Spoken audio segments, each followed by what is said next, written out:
For the second day in a row, the Macon Bomb Squad put its technology to the test after a suspicious suitcase was found next to City Hall. Around 1:30 p.m., law enforcement evacuated the building and blocked off the streets. Then the bomb squad moved in.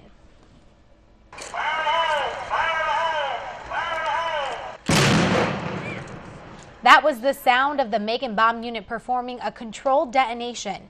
Macon Lieutenant Wilton Collins says his team made the decision to set off an explosion near the suitcase after they x-rayed it. At that time, they couldn't determine if the bag contained dangerous material, so the team moved people even further away from the area, and as Collins put it, they took control of the situation.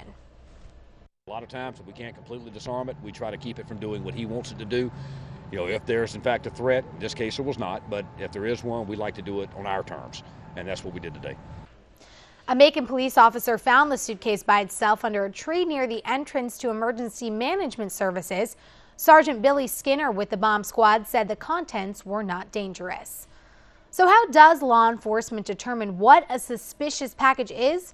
Before this afternoon's incident, 41 NBC's Skylar Henry sat down with a member of the Macon Bomb Squad and Bibb County Sheriff David Davis to find out exactly how they deal with potential threats. And according to the Macon Police Department and the Bibb County Sheriff's Office, there's no way to determine whether a suspicious package is a false alarm. They have to approach every situation with caution and work aggressively to remove each threat. Sheriff Davis and Macon Bomb Squad Sergeant Billy Skinner explain how they approach each situation. There's no such thing as a false call. Basically, we determine calls as either being a threat was found or a threat wasn't found. Sergeant Billy Skinner is with the Macon Police Department Bomb Squad. He was on the scene for the suspicious package scare at the M-Star 16 movie theater and also the suspicious package alert at City Hall on Monday.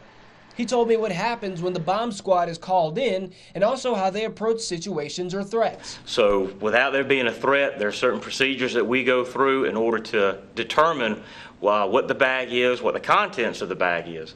Once we just determine that it is not a threat, then we can go to the next step. When people think of suspicious packages, they're probably thinking of something like this book bag, especially after the bombings in Boston. But Sergeant Skinner tells me it could be anything that's out of the ordinary. Yeah, a suspicious package to one person may not be suspicious to another person. The thing is once it is determined to be a suspicious package, we as the bomb squad or the bomb technician, we're not going to second guess you. We're going to approach it as the same way, as being suspicious. Bibb County Sheriff David Davis explained what the public should do if they notice something that's out of place. It's always probably better not to touch something like that, to go ahead and notify the management or someone who's in charge of the location where you're at. Then it might be time to get law enforcement involved. And when law enforcement gets involved, they approach every situation with caution, using robots like this one or other methods to keep people safe. Once we arrive on scene and we evaluate the situation, then we pick the technique that we choose to use.